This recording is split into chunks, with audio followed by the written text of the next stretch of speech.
La unidad. Qué concepto tan bonito. Todos queremos unidad. Estar juntos, tener cosas en común, compartir cosas, creer cosas en común y estar unidos en esa creencia. Qué bonito suena. Qué frase tan utilizada en campamentos de jóvenes, en charlas motivacionales, en reuniones de trabajo.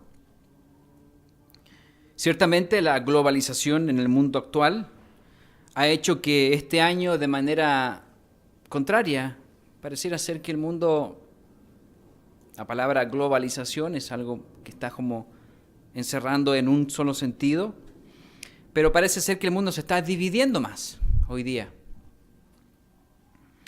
Política y religiosamente hay tantas divisiones que ya no se pueden contar.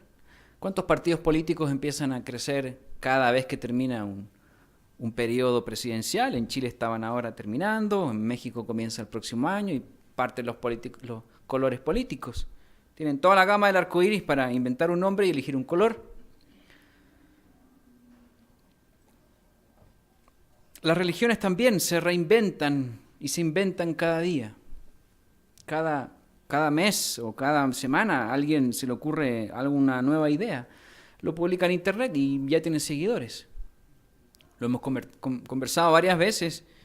Hay gente que ya tiene un nombre, gente inteligente, gente que tiene mucho acceso a la información, que cree que la Tierra es un círculo plano, que el Sol es una esferita pequeña que gira alrededor de ese plano, que el círculo plano de la Tierra está sostenida sobre unas especies de bases, lo argumentan con la Biblia. Hay un video por ahí, dice, como 30 versículos para comprobar que la Tierra es plana. Entonces hoy día la verdad es que se generan muchas ideas, muchas corrientes, como que la gente solamente quiere escuchar algo nuevo, pero no algo bueno necesariamente, o algo que puedan comprobar con sus intelectos. En el área de la religión, ya hablamos un poquito de política, un poquito de religión, en el área de la religión, de las denominaciones religiosas, últimamente ha habido un esfuerzo no menor, de varios años atrás, bastantes décadas, para unificar una creencia. Está este movimiento encabezado por su máximo líder, el Papa, hablamos de la Iglesia Católica, que está buscando hace mucho tiempo la unificación de la fe, o sea, creer en lo mismo, que todos podamos creer en lo mismo. Por eso hablamos de la unidad, qué bonito suena. En otras palabras, esto es el ecumenismo. ¿Ha escuchado usted esa palabra del ecumenismo? Es decir, empecemos a juntarnos a creer, a bajar las diferencias y estemos unidos bajo esa misma creencia. Eso es el movimiento ecuménico. Esta denominación cristiana, que son los católicos, buscan esta unificación y han hecho bastantes esfuerzos. ¿Se acuerdan la reunión del Papa católico Francisco con el líder de los católicos ortodoxos, que en el año 1054 vino el gran quiebre entre esas dos corrientes y ya nunca más habían vuelto a conversar hasta hace poco? Son hechos interesantes y es algo que estamos hablando ahora de lo que tiene que ver con la unidad. Ellos se consideran, la Iglesia Católica, se consideran como la Iglesia universal. Eso significa católico, algo universal. Y se creen que son la Iglesia que fundó Jesucristo con sus apóstoles. Esas son sus creencias de la Iglesia Católica y unas cuantas más también, o todas podríamos decir, cristianas. Una vez que la iglesia que Cristo fundó con sus 12 apóstoles, la iglesia comenzó a crecer. Se habla de la iglesia primitiva.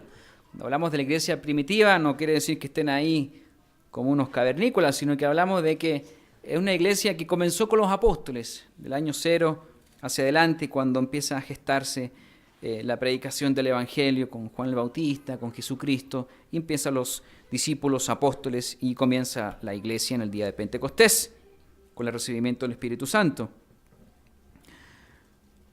Esta iglesia tuvo un primer concilio, es decir, se juntaron todos los ancianos, todos los líderes, para discutir un tema.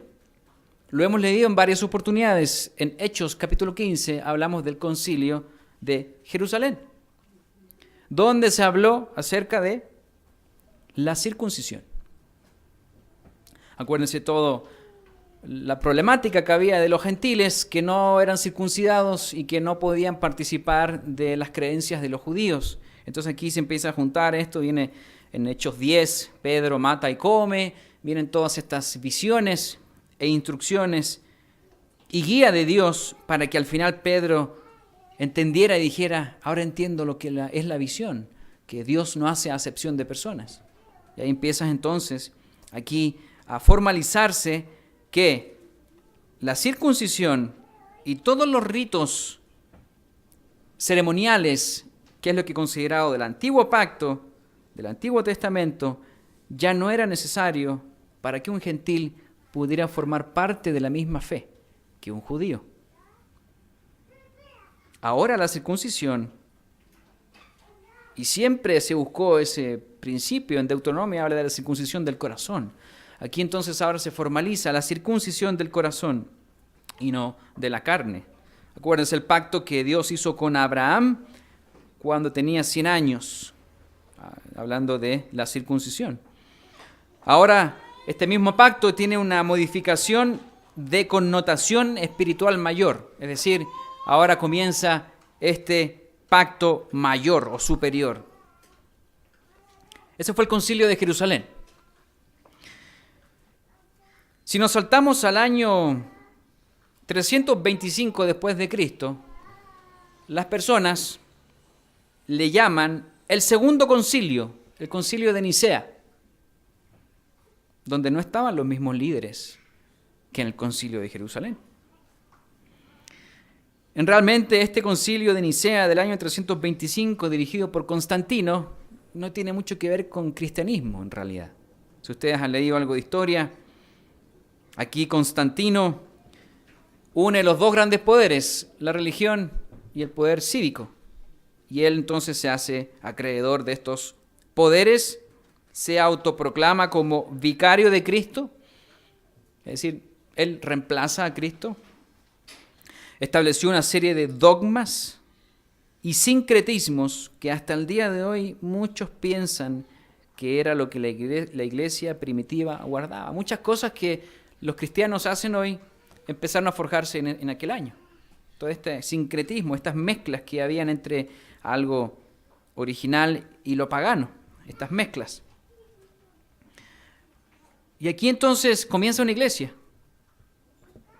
con su máximo líder, que podríamos decir aquí, ellos tienen un título para su máximo líder, le dicen Santo Padre, le dicen Sumo Pontífice, le dicen Vicario de Cristo, igual como Constantino se autoproclamó, o sea, en vez de Cristo, le llaman Sucesor de Pedro, un título que ningún apóstol tuvo, ninguno de los apóstoles de la iglesia primitiva tuvo algún tipo de título como estos que esta iglesia fomenta y le llama a su líder. Millones de personas se dicen ser cristianas. Hemos hablado de esas 2.000 millones de personas que se dicen ser cristianas. 2.000 millones de personas creen que son parte de la iglesia que Cristo fundó. Los cristianos que siguen a Cristo. Pero esta iglesia tiene ramificaciones por todos lados. Se han adaptado cientos de creencias de toda índole y le dicen que son cristianas. Ahora viene todo el tema de las vírgenes, que se dice que es algo cristiano. Viene el tema de Navidad, que se dice que es cristiano. Tenemos la Semana Santa, tenemos los santos, y todo eso le dicen que es cristiano. pero no vemos a ningún apóstol celebrando nada de esto en la iglesia primitiva. Y a todo el mundo le va a llegar un día una gran prueba. Incluye a todas las iglesias. E incluye a la iglesia de Dios, la iglesia primitiva, en un futuro. Esto lo podemos ver en los mensajes proféticos en los tiempos del fin. Entonces, en esta oportunidad, me gustaría hablar de la iglesia de Dios, no en sus comienzos. Ya lo vimos ahora rápidamente en la introducción. No tanto en los comienzos. Porque siempre se habla, ¿no?, de la iglesia primitiva, de que empezó a guardar, y empiezan los hechos históricos, de los concilios y todo eso, sino que me gustaría hablar más a futuro, de las características que destacan la iglesia de Dios en los tiempos del fin y en la prueba final que tendrá. El título de este mensaje es La prueba final de la iglesia. La prueba final de la iglesia.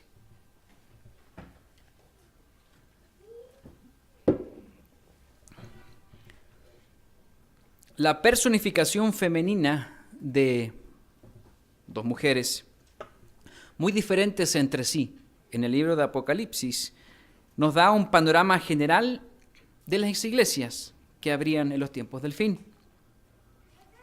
Por un lado, tenemos a una mujer que se está preparando como para una boda muy especial. Una boda con el Cordero, con Jesucristo, las bodas del Cordero. La novia, la mujer, la esposa. Y otra mujer que eventualmente va a ser abatida y olvidada por haber fornicado con todos los reyes de la tierra. Estamos hablando de, por un lado, la iglesia de Dios, la esposa, la novia. Y estamos hablando de Babilonia, la grande, la madre de las rameras y de las abominaciones de la tierra. Acompáñeme a Apocalipsis capítulo 14.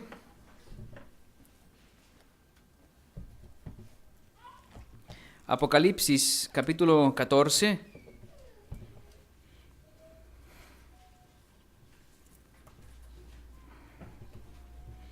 Y versículo 12.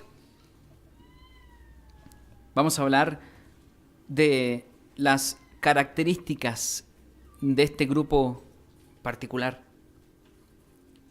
de la mujer que se prepara para esta boda. Apocalipsis capítulo 14, versículo 12.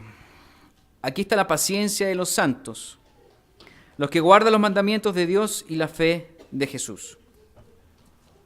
Este versículo tiene 4 características que podemos destacar. Primero, son personas con paciencia. Aquí está la paciencia. Segundo, son santos, se les llama santos, es decir, son apartados, son separados. Y los otros 2 son los que guardan los mandamientos de Dios. Y el cuarto, los que guardan la fe de Jesús. Entonces aquí hay 4 características, si usted no lo había notado.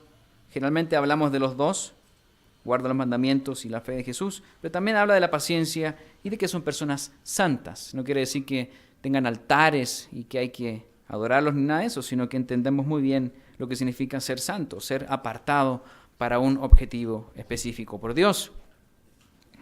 En el capítulo 12, versículo 17, de manera más resumida y concisa, aquí hay otro relato que describe lo siguiente.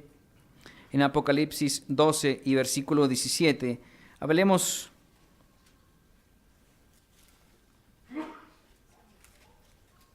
de versículo 17. Entonces, de la mitad hacia adelante dice, y se fue a hacer guerra contra el resto de la descendencia de ella, los que guardan los mandamientos de Dios y tienen el testimonio de Jesucristo. Se vuelve a repetir esas mismas características.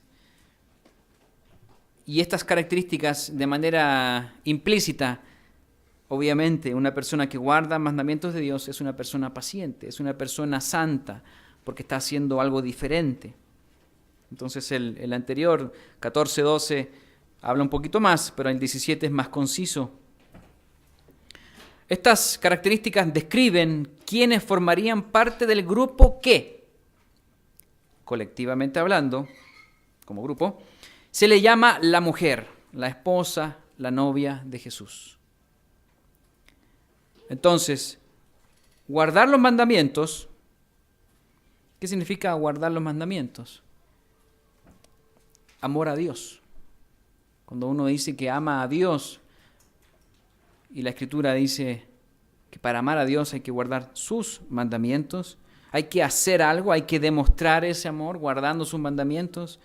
En otras palabras, la característica primera que estoy aquí hablando de guardar los mandamientos es las obras. Obras, hacer algo. Cuando uno conoce algo, no dice la Escritura que quienes conocen los mandamientos, quienes guardan los mandamientos, es muy diferente. Entonces ahí tenemos las obras. Y lo otro es el testimonio de Jesucristo. ¿Qué es esto? El testimonio de Jesucristo. ¿Alguien se ha puesto a preguntar tal vez qué significa exactamente esto del testimonio de Jesús? Básicamente la fe. Básicamente la fe de que Jesús hizo algo, está haciendo algo y va a hacer algo también en el futuro. La profecía es transversal y la fe también, junto con ella. Fíjese un poco más adelante en Apocalipsis 19:10, como complemento a esto del testimonio de Jesucristo. Apocalipsis capítulo 19, versículo 10 dice: yo me postré a sus pies para adorarle. Aquí hablando Juan, cuando ve el ángel que le revela esta información. Y entonces el ángel le dice: mira, no lo hagas, yo soy consiervo tuyo y de tus hermanos, que retienen el testimonio de Jesús. Nuevamente se repite aquí el testimonio de Jesús. Adora a Dios, porque el testimonio de Jesús es el espíritu de la profecía. Entonces aquí hay unas cositas que se van sumando y vamos entendiendo una cosa más amplia que solamente la fe. Tiene que ver con profecía. Fe es creer que algo se va a cumplir en el futuro, algo profético podríamos decir. Esto incluye una promesa. Creemos en una promesa que se aguarda pacientemente. Ese es el testimonio de Jesús, que Él va a hacer algo en el futuro. Fíjense aquí en 2 de Pedro, capítulo 3. Esto es un versículo clave para nosotros los cristianos. Las dos escrituras claves son Hebreos 2:10 y 2 de Pedro 3:9, que se complementan. 2 de Pedro, capítulo 3 y versículo 9. El Señor no retarda su promesa, según algunos la tienen por tardanza. Es decir, hay una promesa que está en el aire y algunos que no creen dicen: no, eso ya se va a tardar mucho. Eso ya se demoró mucho. No tener fe. Pero aquí estamos hablando de personas que tienen fe en esa promesa. Y dice aquí: sino que es paciente para con nosotros. Él también tiene paciencia con nosotros, mucha más que nosotros. Somos muy complicados y difíciles. Y dice: no queriendo que ninguno perezca, sino que todos procedan al arrepentimiento. Eso es lo que está esperando Dios y trabajando. Mi Padre y yo trabajamos, dice Jesús. En esto están trabajando, teniendo paciencia, trabajando con nosotros. Cuando uno estudia los inicios de la iglesia, puede encontrarse con, primeramente, la Biblia para estudiar, el libro de los Hechos, y algunas veces puede estudiar tal vez al historiador Josefo del primer siglo, que puede ser un complemento, y empieza a leer otros historiadores, otras fechas, a libros tal vez que estén empolvados, o tal vez autores históricos o de historia que sean poco objetivos. Dicen por ahí que los libros históricos jamás son objetivos, siempre están cargados hacia un lado o al otro, dependiendo del autor. tantos concilios y tratados que existieron en aquellos años, tanta confusión que hubo, que podría llegar a complicarnos a identificar la iglesia primitiva, la iglesia que Cristo fundó, la que estaría hasta los tiempos del fin. Esa mujer que se está preparando. Entonces, por eso lo estamos llevando al futuro, a Apocalipsis, donde habla de gente que tiene paciencia, gente que es santa, guarda los mandamientos y tienen el testimonio de Jesucristo. Retienen ese testimonio de Jesucristo. Entonces es interesante ahondar en esas 4 características, y donde las 2 últimas son las que más generalizan y reúnen las condiciones para que este grupo sea la esposa que se va a casar con Cristo, con el Cordero. Hablamos de la fe y las obras. Tener el testimonio de Jesús es la fe, y guardar los mandamientos son las obras. Y podemos citar a Santiago. Santiago capítulo 1, versículo 22, capítulo 2, hablando de la fe y de las obras. Esto es la misma palabra de Dios que se va complementando y que vamos estudiando, y son personas inspiradas por el Espíritu Santo de Dios. Santiago nos explica y nos pone la mente muy sencilla y práctica para poder ser un cristiano, hablando de la fe y de las obras, y que no se pueden separar. No podemos separar la fe solita, decir yo creo, o solamente decir yo con las obras voy a ganarme tal cosa. Tienen que ser en conjunto con la fe y las obras, que hemos visto bastante veces. Esa es la dimensión completa de lo que es un cristiano íntegro. Y entonces, de las iglesias que hay hoy, que vemos domingos, martes, jueves, viernes, sábados, ¿en qué se basan estas iglesias? ¿En qué se basan estas iglesias o religiones cristianas de hoy? Dejemos la pregunta en el aire y vayamos elaborando aquí otra cosa, y vayamos un poco ahora a las Escrituras en los tiempos de Jesús. Cristo, ustedes recuerdan la escena que Él se molesta mucho porque habían mercaderes en el templo, en un lugar que no era apropiado hacer mercancía, ni vender, ni hacer trueques de las personas que estaban aquí, y Cristo se molestó mucho. Fue la época de Pascua. Cristo había subido a Jerusalén a guardar Pascua, a guardar los mandamientos de su Padre. Subió a Jerusalén, y aquí vemos una situación. Vamos a Juan capítulo 2.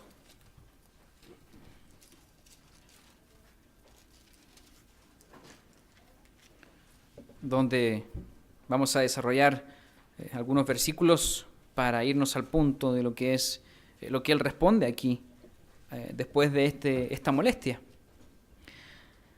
Juan capítulo 2 y versículo 15. Partamos en el 13. Estaba cerca la Pascua de los judíos, y subió Jesús a Jerusalén. Y halló en el templo a los que vendían, fíjense que halló en el templo, no alrededor del templo, a los que vendían bueyes, ovejas y palomas, y a los cambistas ahí sentados. Cada 3 veces la gente viajaba a Jerusalén, y había un comercio tremendo, porque las personas iban a sacrificar animales. Entonces aquí estaban estas personas que estaban probablemente, habían tenido el permiso de Anás y Caifás de poder tener acceso casi en el templo mismo a estar vendiendo estas cosas. Dice aquí el versículo 15, y haciendo un azote de cuerdas, echó fuera del templo a todos, o sea, los sacó del templo, y las ovejas y los bueyes, y esparció las monedas de los cambistas, y volcó las mesas. Y dijo a los que vendían palomas, quitad de aquí esto, y no hagáis de la casa de mi padre casa de mercado. Claro que estaba molesto, había una situación muy complicada aquí. Y el 17, entonces acordaron sus discípulos que está escrito, el celo de tu casa me consume. Y los judíos respondieron y le dijeron, ¿qué señal nos muestras ya que haces esto? Es decir, a ver, ¿quién eres tú que dices que es tu padre y eres aquí te tomas la ventaja de enojarte y de sacarnos aquí a nuestros mercaderes ¿qué señal nos muestras, ya que estás haciendo esto?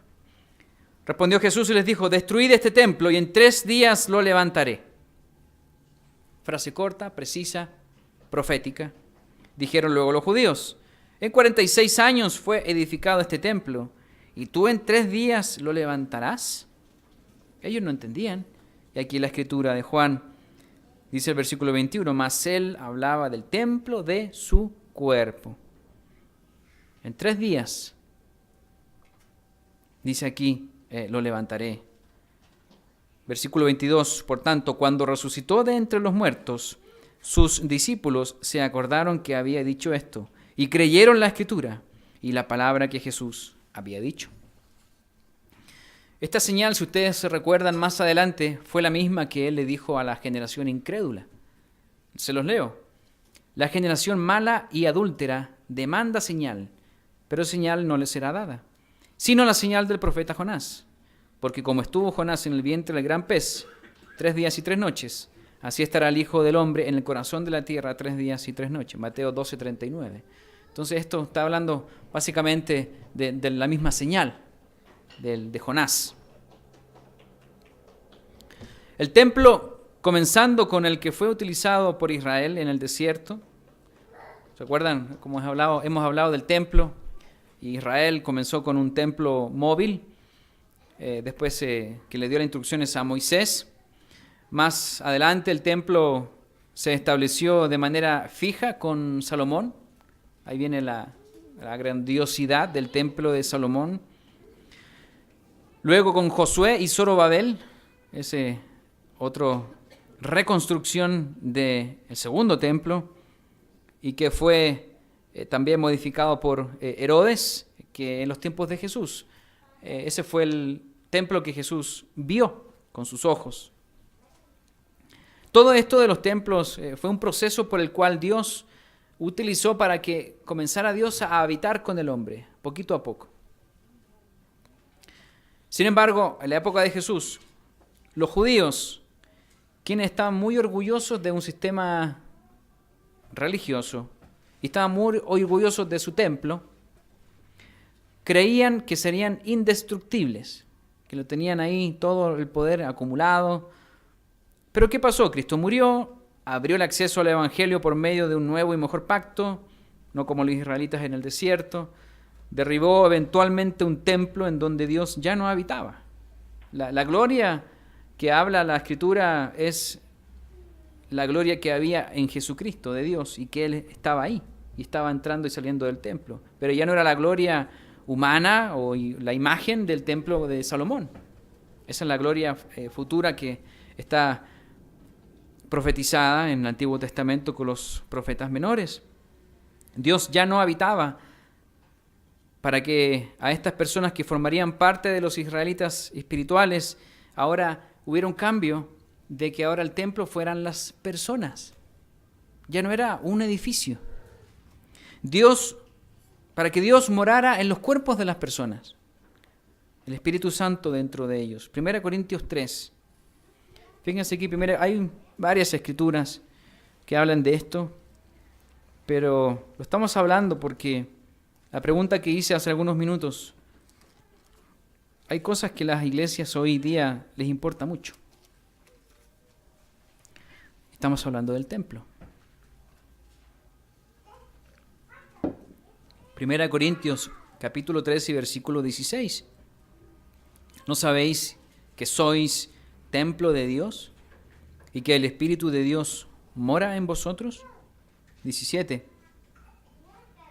Si alguno destruye el templo de Dios, Dios le destruirá a él, porque el templo de Dios, el cual sois vosotros, santo es.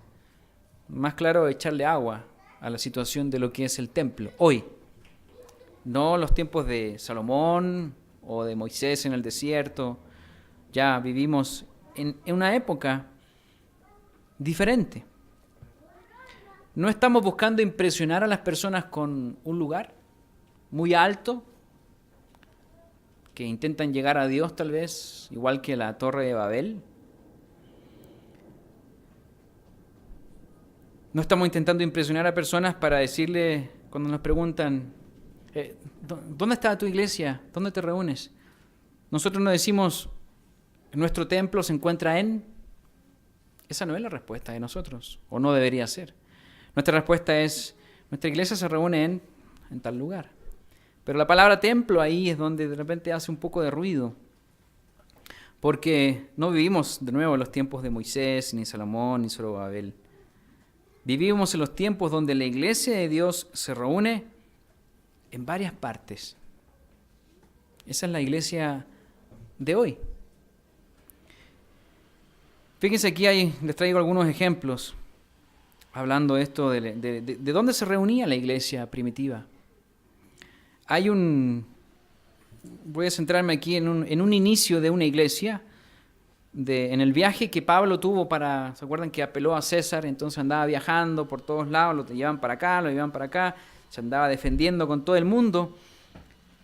Y él predicó primeramente siempre a los judíos, donde andaba visitando a la gente, y luego a los gentiles.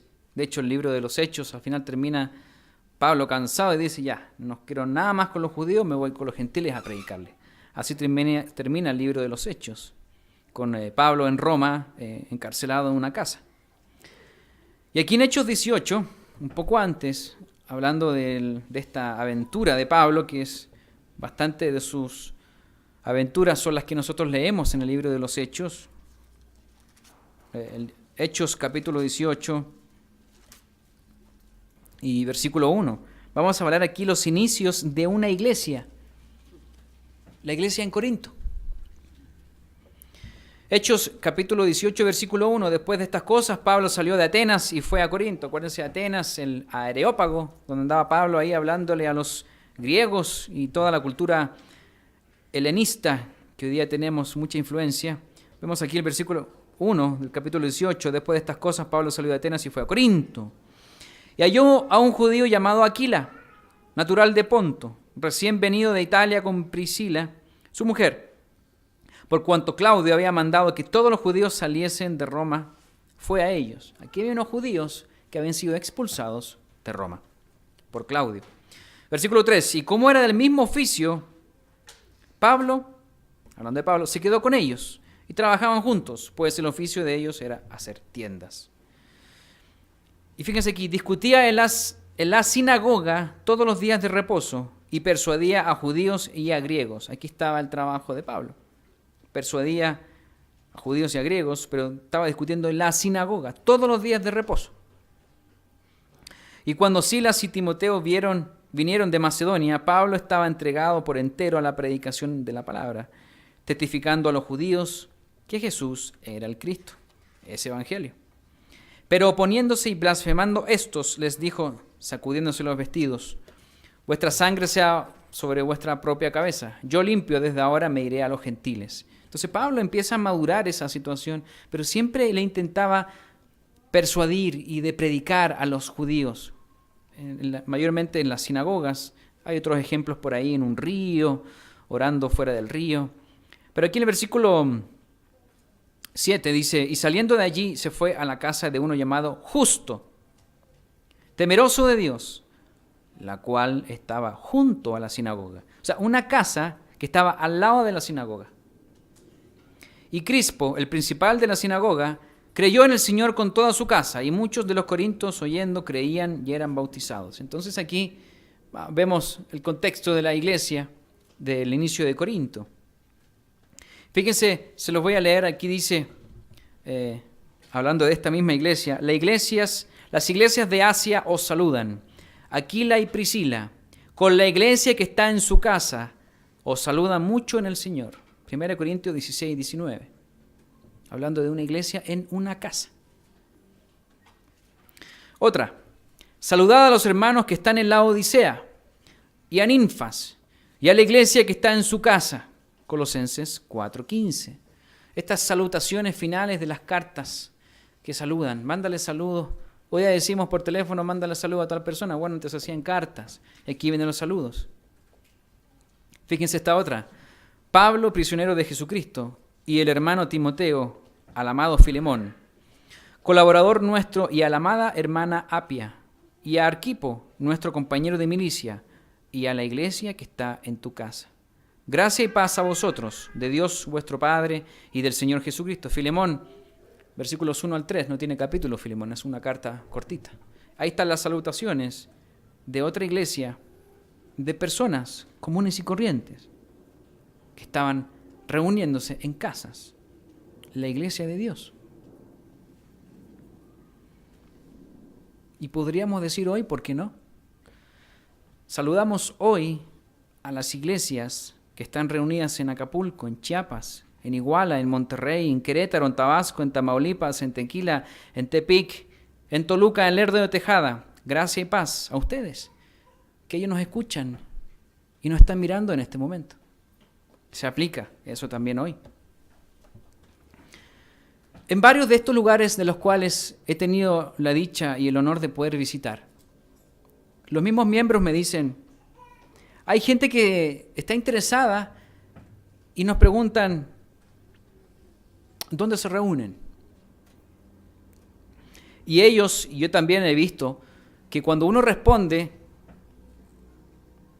en casa de, en un salón alquilado, en un hotel, hay personas que se le cae un poco la cara de desilusión porque, bueno, tal vez ellas piensan que uno diga en el templo que queda en tal lugar. Entonces, como que, tal vez a usted ya le ha pasado, que cuando las personas esperan eso y uno le dice, no, en realidad me reúno en casa con mi familia. Y la gente dice, ay, como qué triste. No lo dice, pero dice, bueno, yo espero que usted, su iglesia, que tiene una doctrina tan grande y tan fuerte, se reúna con mucha gente. No, es que nos reunimos aquí el sábado, aquí en la esquinita hay un hotel y ahí, y nunca más los vemos.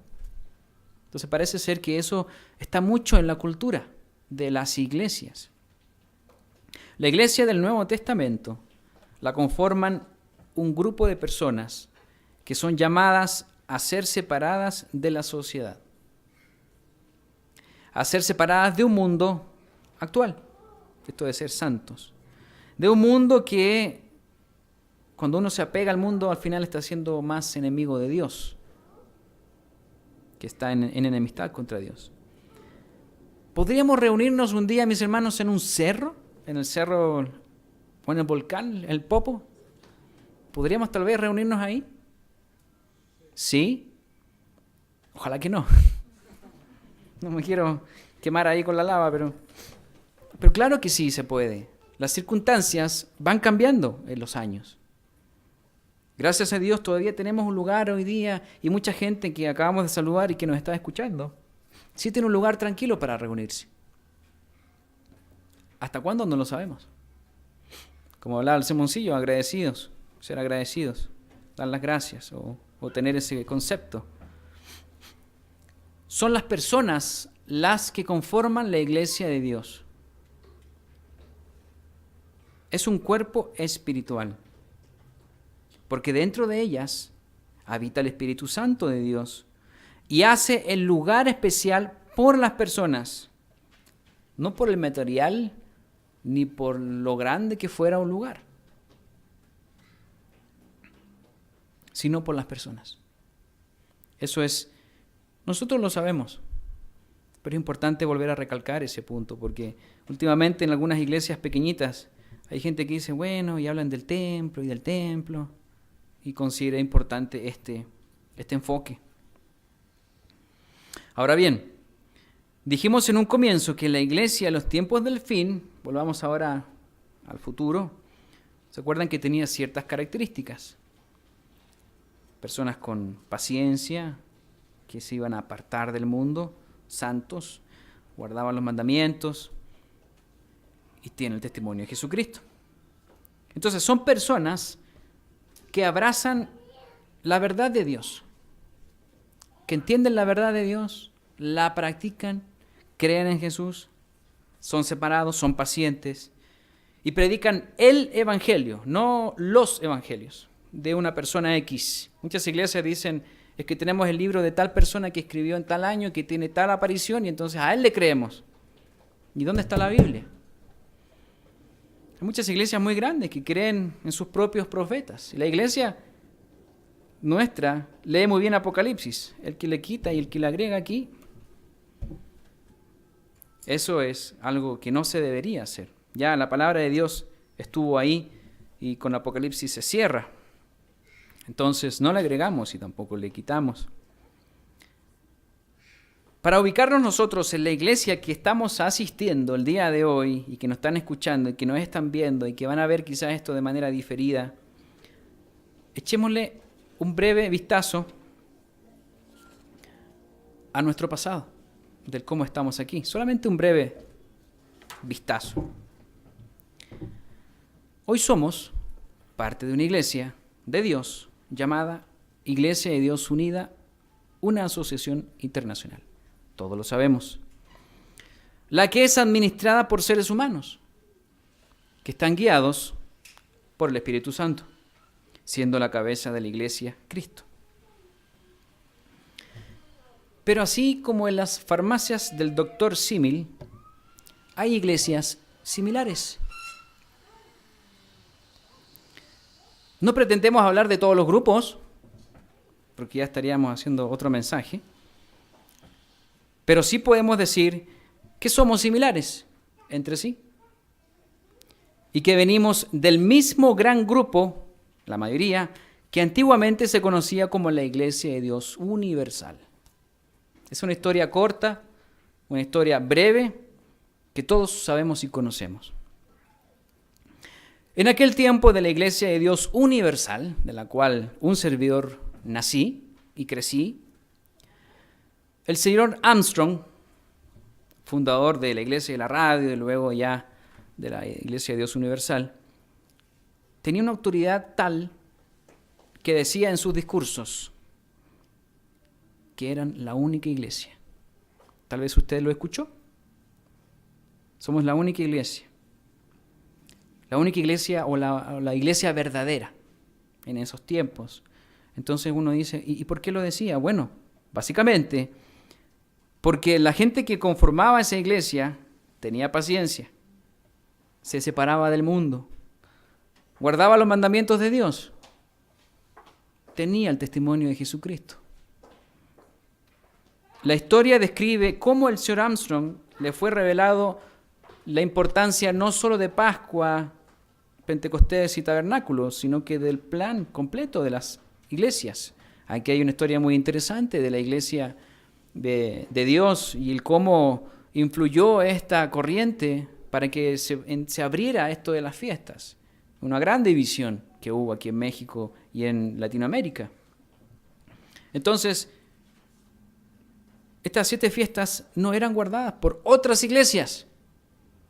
Entonces el señor Armstrong, con mucha autoridad, decía, somos la única iglesia de las fiestas y los alimentos, etcétera, etcétera. Pero no estamos en esa época. Estamos unos cuantos años más adelante. La situación hoy es diferente. Hay gente como que piensa que sigue viviendo esa época, pero hoy día es muy diferente. Nosotros no predicamos que somos la única iglesia. No predicamos que somos la única iglesia verdadera. Sería un grave error. De hecho, este error, que si hoy día llegamos a decir eso, sería el mismo error que cometieron los judíos en la época de Jesús. Arrogancia, fanfarronería, vanagloria, fatuidad, y de no ver una realidad de que hoy vivimos en las iglesias de Dios. Esa es nuestra realidad hoy, ese es el presente. Permítame decirles que si usted escucha que en su iglesia se predica algo como que somos los únicos o que ustedes son los únicos, hay que evaluar muy bien el asunto. Hay que tener cuidado con eso. Porque lo más probable es que se trate de un dogma jactancioso que, a pesar de que sea atrayente, es incorrecto. Tal vez, humanamente hablando, nos encantaría decir, somos los únicos. Somos los elegidos. Pero hoy día no es esa realidad. Humanamente hablando sería atractivo, pero sería un error. No somos quienes para pensar que Dios solo está aquí. A pesar de que administrativamente hablando, hay diferentes grupos, debemos abrir nuestras mentes para considerar que Dios trabaja con los diferentes grupos también, que son los que abrazan la misma doctrina y son nuestros hermanos. ¿Por qué tantas divisiones? ¿Se ha preguntado usted? Todos nos hemos preguntado esto. Muchas respuestas pueden caber aquí. ¿Por qué tantas divisiones? Yo tengo una frase que puse aquí en este desarrollo. La iglesia somos un cuerpo espiritual de personas que están en un proceso de perfeccionamiento. Pero en el proceso seguimos siendo imperfectos. Por eso hay divisiones, porque somos seres humanos. Aquí el administrador de este salón me pregunta, ¿y por qué pasan estas cosas en la iglesia? Antes pasaban cosas, ¿y por qué? Me decía. No entiende. Y le digo, porque somos humanos, vamos a tener errores. Y somos imperfectos, somos carne y sangre.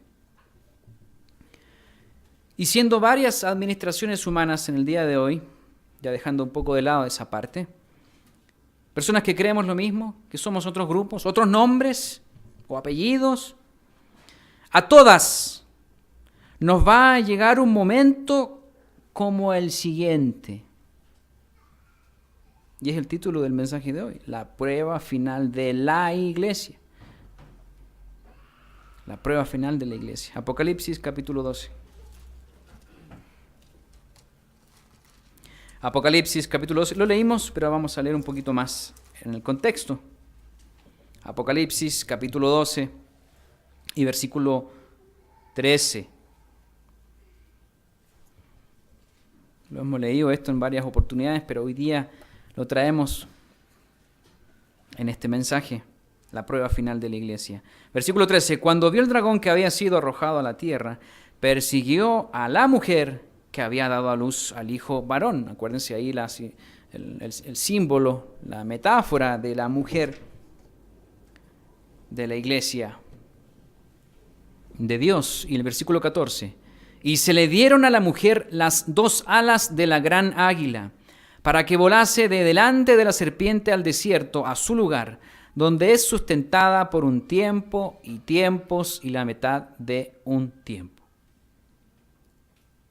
Más información que esto tenemos, no mucha, mis hermanos. No podemos especular que va a ser en un avión gigante, va a ser en un bus, va a ser por agua, va a ser... No tenemos mucha claridad.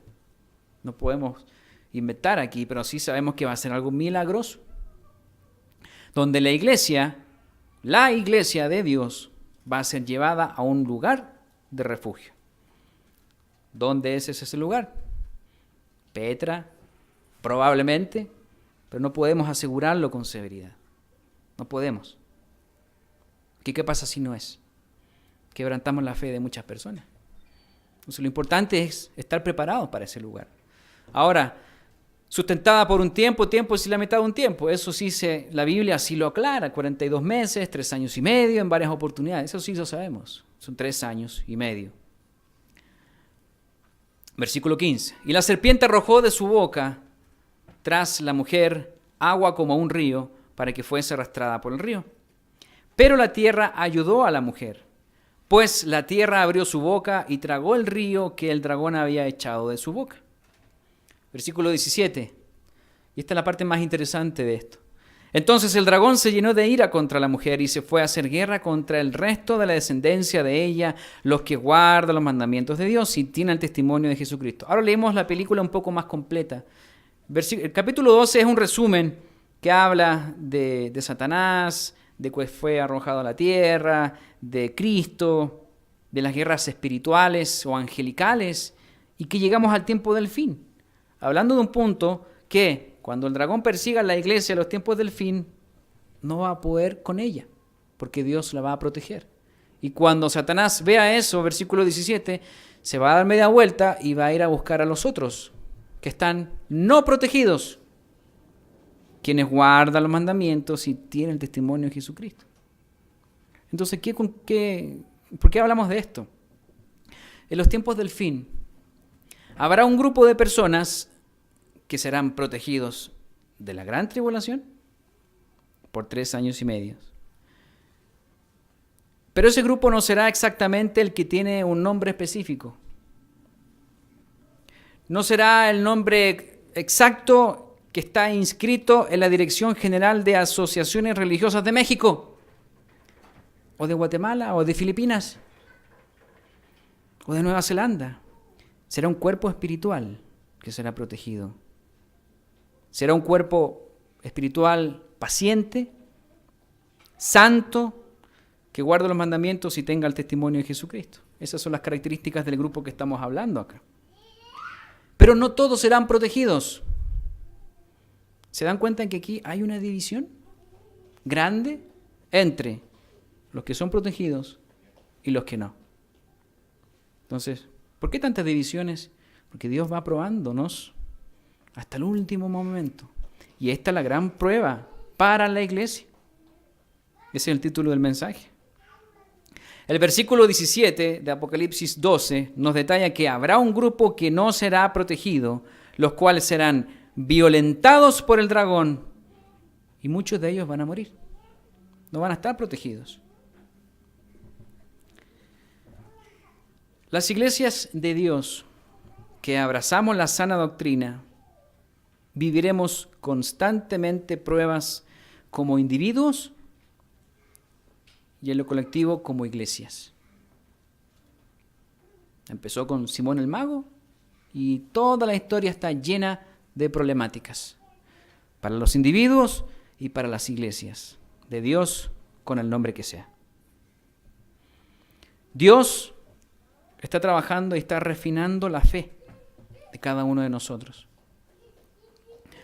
Porque habrá un momento en nuestras vidas, si no fallecemos antes, si no descansamos antes, que de alguna manera, que no tampoco sabemos, vamos a recibir la instrucción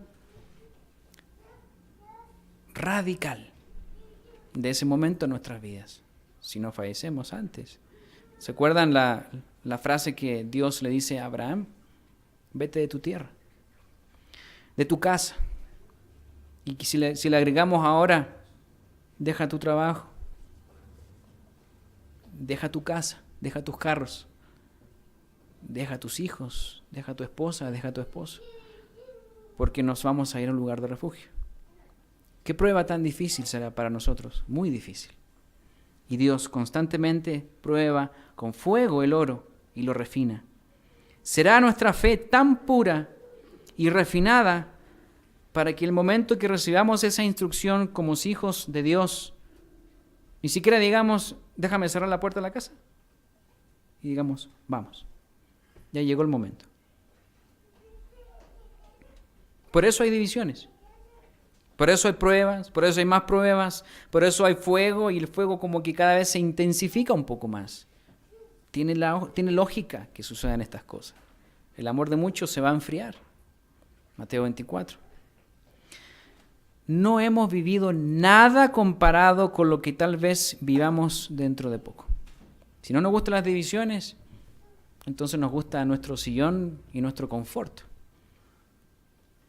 Porque Dios sí quiere probarnos, quiere ver qué hay dentro de nosotros, como individuos y como iglesia. La iglesia y el mundo entero será testigo de la última y gran prueba. Apocalipsis 3. La última y gran prueba para la iglesia.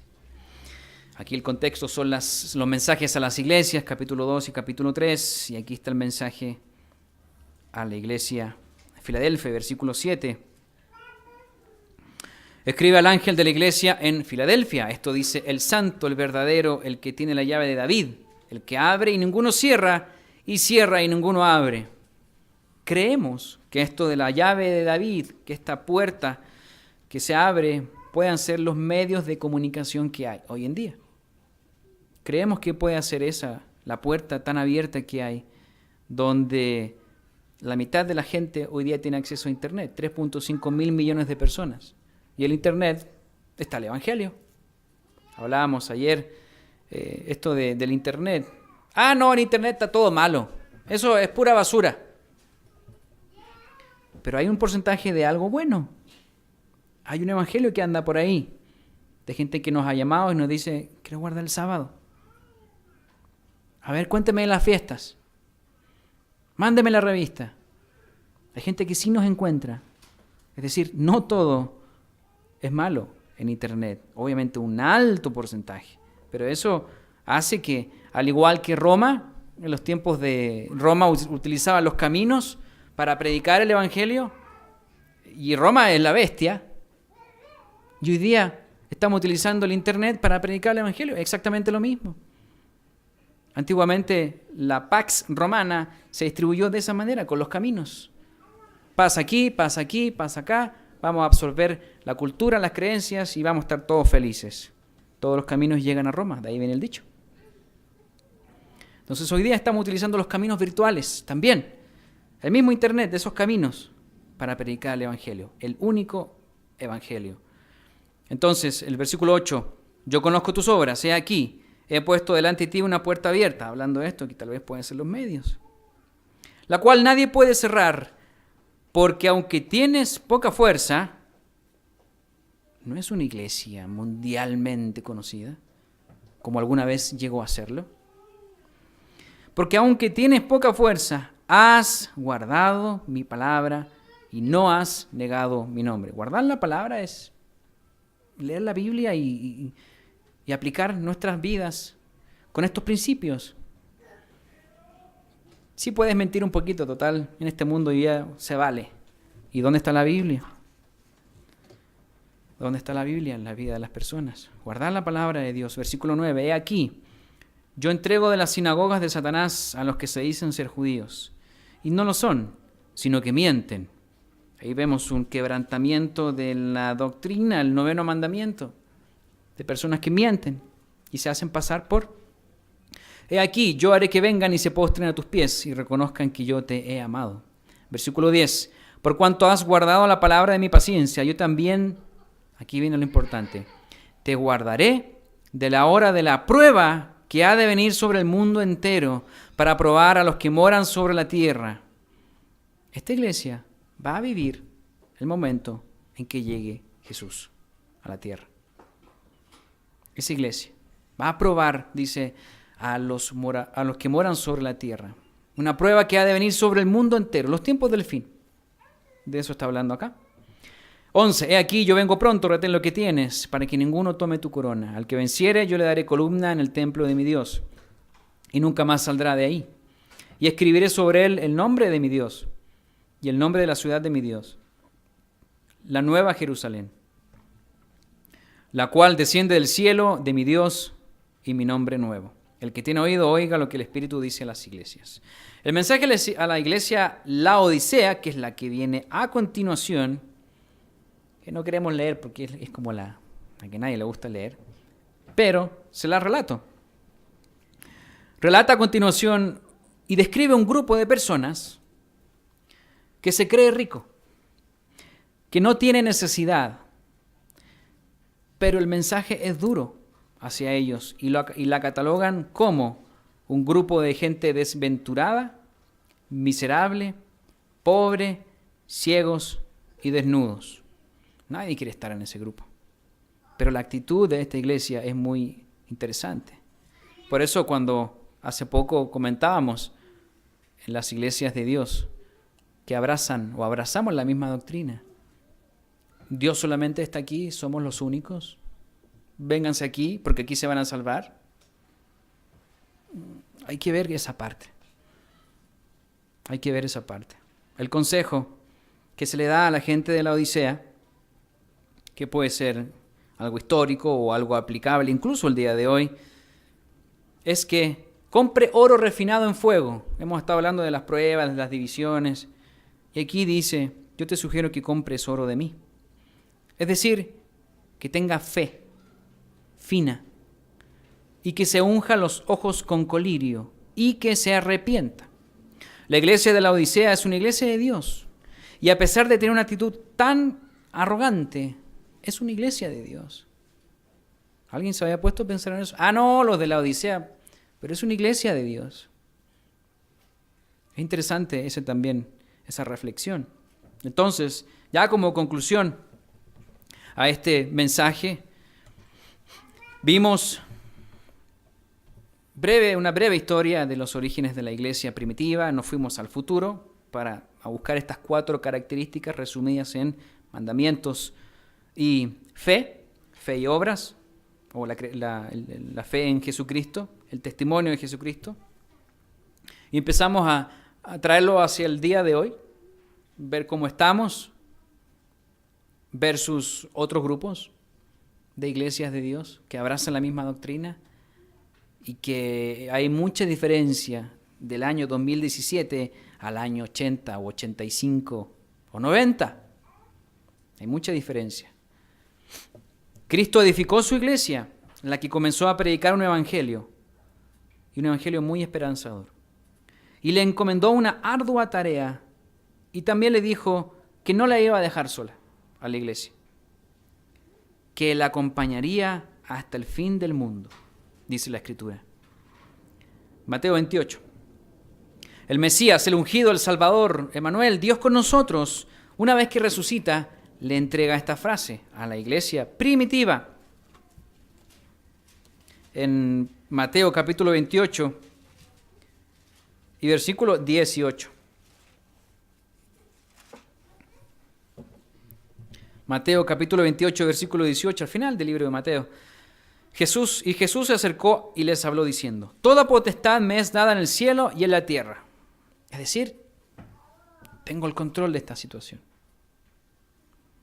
Por tanto, una vez que dice, yo tengo esta capacidad increíble y tremenda, y el 19 dice, por tanto, id y haced discípulos a todas las naciones, bautizándolos en el nombre del Padre, del Hijo y del Espíritu Santo. Anoche conversábamos acerca de este versículo. Y en realidad, en vez de decir en, porque aquí la palabra Espíritu Santo como que complica un poquito, en vez de que diga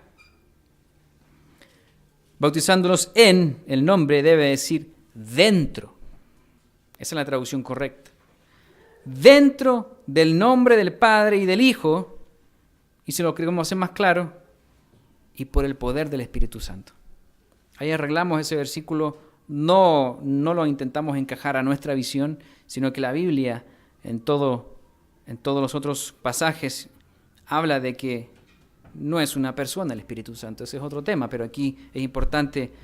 Yo tengo aquí una anotación que debe ser dentro del Padre y del Hijo y por el poder del Espíritu Santo. 20. Enseñándoles que guarden todas las cosas que os he mandado. La sana doctrina. ¿La doctrina qué es? No, la doctrina es una cosa muy pesada. La doctrina es una instrucción, una enseñanza. ¿Cómo enseñaba Jesús? Aquí entonces Jesús les enseñó a ellos que guarden todas las cosas que os he mandado, enseñándoles. Y he aquí, yo estoy con vosotros todos los días hasta el fin del mundo. Amén. Y ahí entonces los encomienda a esta dura y ardua tarea a la iglesia, a quienes estaban ahí conformando la iglesia en aquellos años. El esfuerzo ecuménico que hablamos en la introducción de las iglesias cristianas modernas parece ser que van a tener un éxito o están logrando un éxito a medida que pasan los años. Y van a empezar tal vez a unirse en algún tiempo corto cada vez más, donde ya se habla de que el musulmán, el judío, el ateo, el cristiano, un pagano, un satánico, se pueden juntar todos y decir, orémosle a Dios. Cualquiera sea tu Dios, cualquiera sirve. Esa es la unidad que hablamos al comienzo. Qué bonito que es la unidad. Pero aquí lo vemos de una manera opuesta, de ese ecumenismo. Orémosle al mismo Dios, con minúscula. Hay grupos que se juntan y dicen, no, mira aquí cualquier Dios, tú puedes juntar con nosotros. Esta era del New Age, que prácticamente uno puede creer en cualquier cosa. Eso no es lo que habla las 4 características del grupo que está en Apocalipsis. Para nada. Y ya lo vimos una y otra vez. Ese sistema de orar al mismo Dios en realidad los va a llevar a un sistema unificado y va a ser un sistema diabólico. Va a ser el anticristo. No hay otra explicación a esto.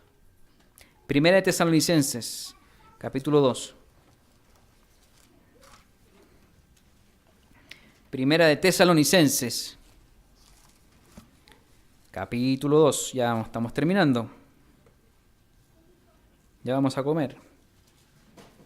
Primera de Tesalonicenses, capítulo 2 y versículo 1.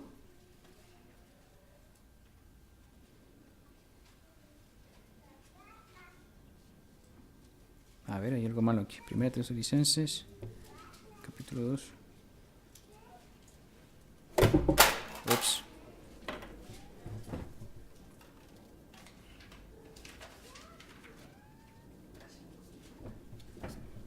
Se me voló. A ver. Creo que es capítulo... No, tal vez es segunda. Ahí está. Segunda de Tesalonicenses. Capítulo 2. Una hoja más adelante. Capítulo 2 y versículo 1. Pero con respecto a la venida de nuestro Señor Jesucristo y nuestra reunión con Él, os rogamos, hermanos, que no os dejéis mover fácilmente de vuestro modo de pensar, ni os conturbéis, ni por espíritu. Es que anoche tuve un sueño que me dijo que tenía que ir al cerro y tenía que adorar a la Virgen María. Ni por palabra, por muy elocuente que sea, por muy lisonjera que vaya a ser, ni por carta como si fuera nuestra. ¿Cuánta confusión hay en el internet? Incluso hay grupos que dicen que somos como nosotros, pero no somos nosotros. Eso es una realidad. En el sentido de que el día del Señor está cerca. Porque habla aquí esto, Pablo, dice el versículo 3, nadie os engañe en ninguna manera, porque no vendrá sin que antes venga la apostasía y se manifieste el hombre de pecado, el hijo de perdición. La apostasía es el momento que viene este hombre, el cual se opone y se levanta contra todo lo que se llama Dios o es objeto de culto. ¿Cuánto culto hay hoy día? Para allá vamos. Tanto que se sienta en el templo de Dios como Dios, haciéndose pasar por Dios. No hemos llegado a ese punto. No hemos llegado a ese punto, pero es interesante que algunas iglesias utilizan que viene Cristo, ven acá. Utilizan esto de esa manera. Entonces hay que mantenerse sobrio, atento, velando, porque en los tiempos del fin, la iglesia de Dios va a ser probada con un fuego al máximo calor. Y aunque Dios estará probando los corazones de todos los individuos hasta el juicio del gran trono blanco, si hablamos de individuos y de salvación, lo podemos llevar incluso al último gran día, al juicio del gran trono blanco, las resurrecciones, individualmente. Eso es, como decimos, individualmente.